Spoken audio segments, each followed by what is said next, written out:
This is Dr. Maria, and I'm welcoming you to the Energy of Money podcast. Thank you for listening today. I want to talk about something that, well, first of all, could end up saving you a lot of money around Christmas or Kwanzaa or Hanukkah or any of the other festivities that we all celebrate, even birthdays, including anniversary gifts, you name it. It's entitled, Your Presence is the Present. Now, let me lay out exactly what I mean by that, okay? First of all, I propose that there are a couple of dilemmas that we all experience when we are giving gifts, right? The first is this. And in order to really appreciate this, I'd like you to look at something. It's a question I'm going to ask you, and answer it as truthfully as possible, okay? Good. Looking over the past 4 years,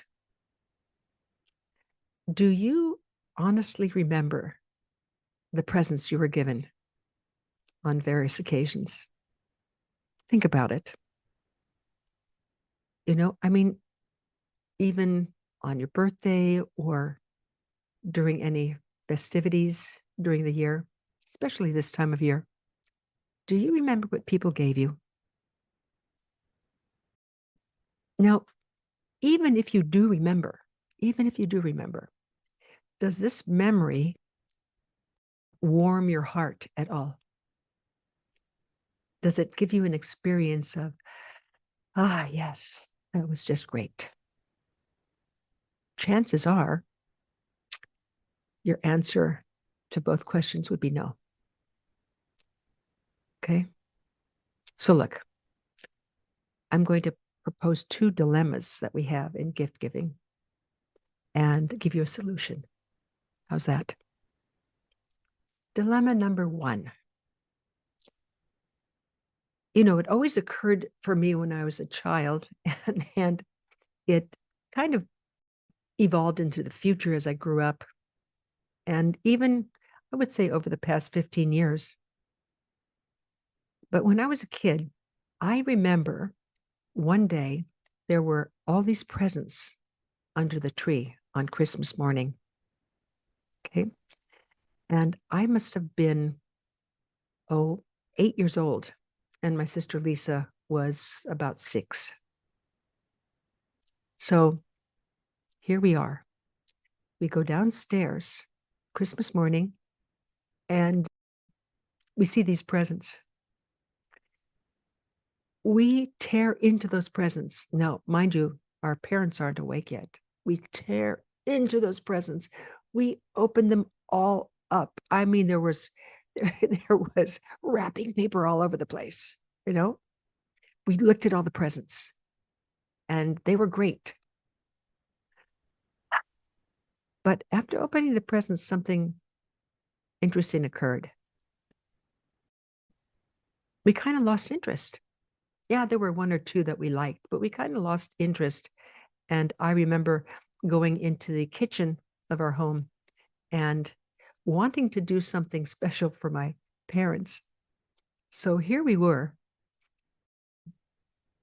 really, really, really young, 8 and 6. And I'm taking out a bowl and I'm finding some flour because for some reason I thought I could make my parents some pancakes. Now, don't ask me if I knew the recipe for pancakes. I didn't, but I knew it had to do something with flour and water or milk. But the flour, the package kind of exploded and went all over the kitchen floor.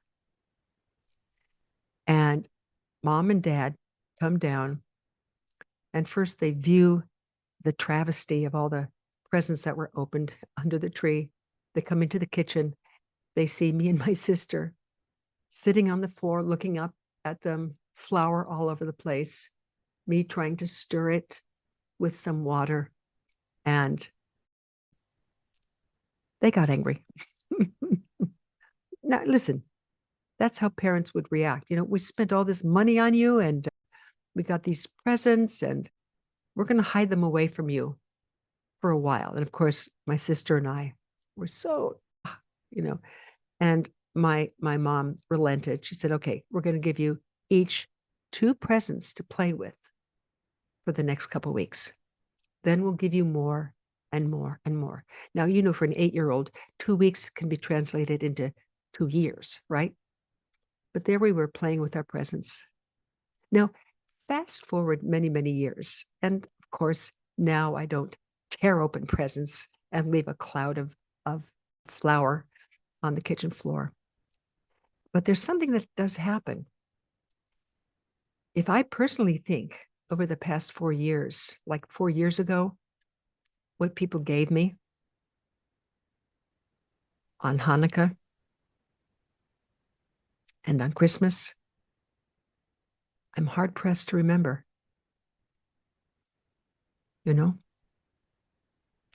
That's dilemma number 1. Is there a memory for gifts in the past? Dilemma number 2 is the ease of getting presents now in the form of gift cards. Gift cards. Now, I remember so many people telling me, gift cards are so great because I don't even know what my friend wants, or my best friend, my sister, my brother. But I do know the store they would love to shop at. And now all I have to do is go online and, press a button, and automatically it sends either them an electric gift card, electronic, or it sends me the gift card that I can then package and give to them on Christmas or Hanukkah. And I remember one woman said, it's become too easy for me, Dr. Maria, because now, all I have to do is go online. And she said, it saves me having to, drive to the store, find parking, get with all the crowds, and finally go into the store itself and try to figure out what my friend might want. How much easier it is just to give them a gift card. She said, but one of the problems is that I end up spending more on gifts when I give it to the gift card. I tend to round up. So instead of buying a gift for, $59.95 or whatever, I'll tend to give the gift card for $65, even $70, because after all, I've saved on gas. I've saved on time. And meanwhile, my gift giving spending has increased exponentially. Another thing I found about gift cards, and I don't want to discourage you from getting gift cards for people, because they really are a good way to remember people and acknowledge them. But one of the other problems with gift cards, I've talked to several people now over the past couple years. There are some folks that don't spend their gift cards for at least a couple months. One woman said, I've had these same 3 gift cards for the past 6 months, and I haven't spent anything on them. Yes, I know they were given to me, and I love the store, but I can't figure out what I want. So I just keep these gift cards with me. I haven't spent them. Does it sound familiar? Take a deep breath. Take a deep breath. So gifting is a very important experience. Experience. I want to underline the word experience.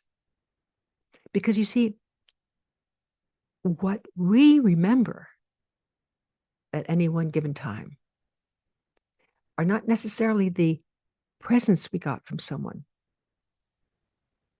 but we remember the presence in our lives of someone when they have given us an experience. Let me tell you exactly what I mean. Well,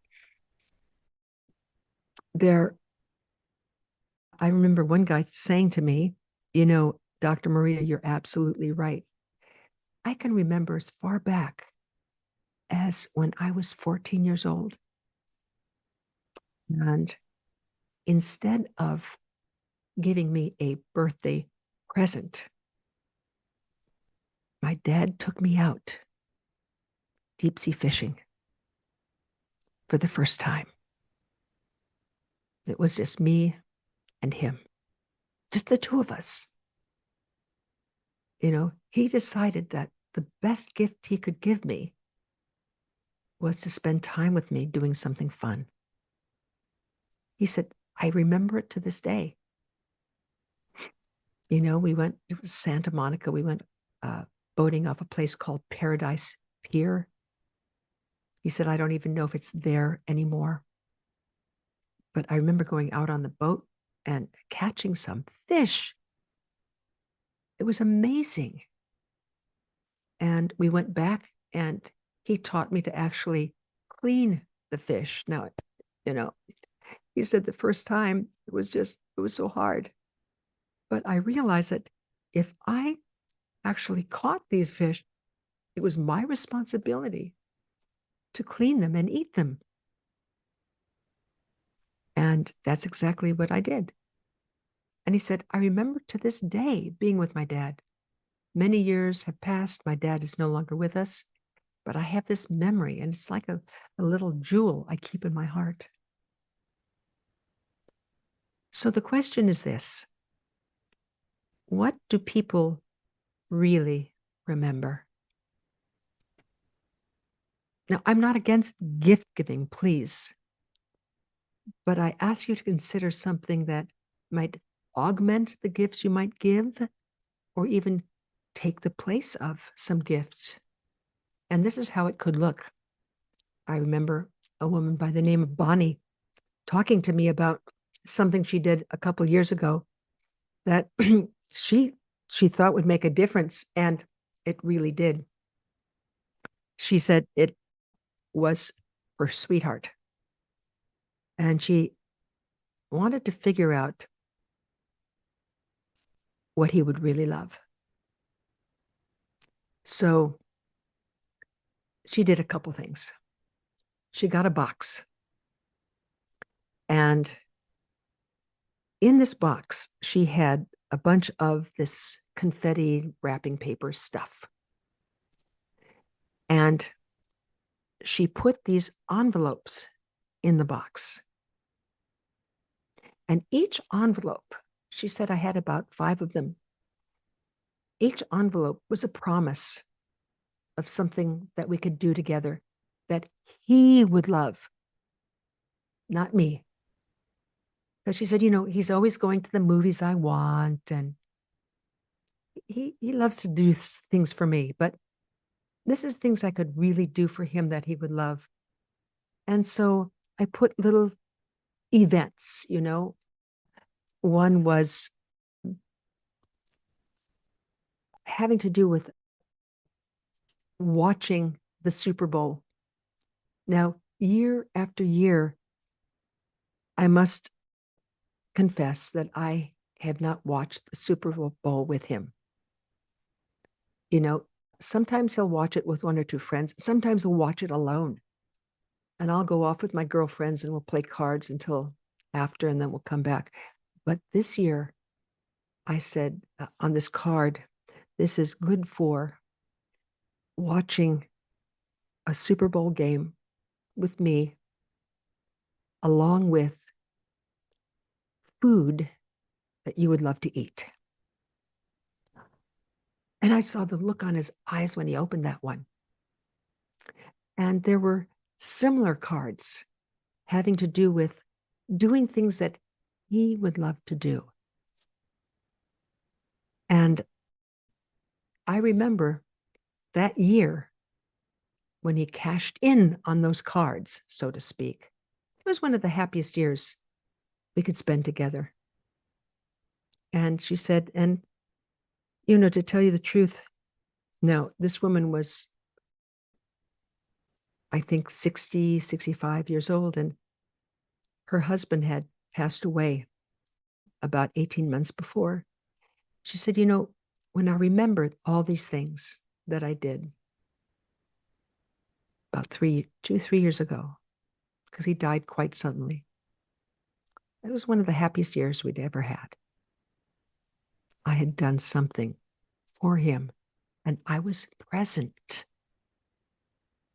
Now, stepping back from this, what if you were to consider that what people really want in life is you? Something to do with you. Something that you are doing for them. And another woman told me that she decided to make a coupon book for her mom. She said, I bought my mom a present that I knew she wanted, and it wasn't very expensive for Christmas. But another thing I gave her was this coupon book. And it was good for, tear off the coupon, give it to me. It's good for dinner and a movie of your choice. Another one was good for a 30-minute foot rub, because I knew how much my mom loved foot rubs. Tear it off, give it to me. And she said she could think of all these sweet little things that she could do with her mom and for her mom. And that her mother thanked her for the physical present that she bought, but she really loved doing things with her. That is what made the difference. And let's face it, when you give someone the present of your presence, it doesn't have to cost a lot of money. Really doesn't. All it costs is your time. And it costs you being in relationship with the person. And remember, there are 6 kinds of energy that we can learn to use in our lifetime. One is money. One is time. One is physical vitality, which is having a relationship with our body that supports us being here. One is creativity. One is enjoyment, the energy of enjoyment. And then finally, the energy of relationship.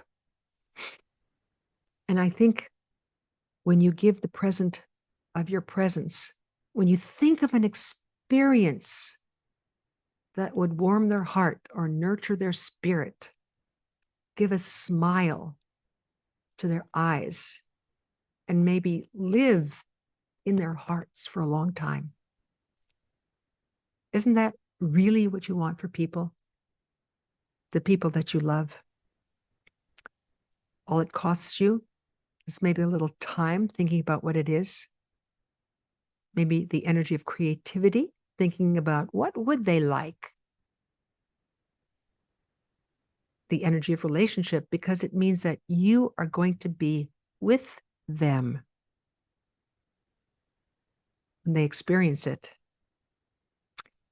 If you consider this as an alternative or in addition to your normal gift giving, whether they be physical gifts or gift cards, but if you add something that gives them the opportunity to spend time with you doing something they like, I guarantee you they'll remember it for the whole year. And as a matter of fact, they'll remember it easily 4 years from now when someone says, can you remember something that someone gave to you? 9 times out of 10, they'll probably say, yeah. that coupon book, or yeah, that day when we together. Try it out. This is Dr. Maria saying, thank you for listening, and talk to you next time.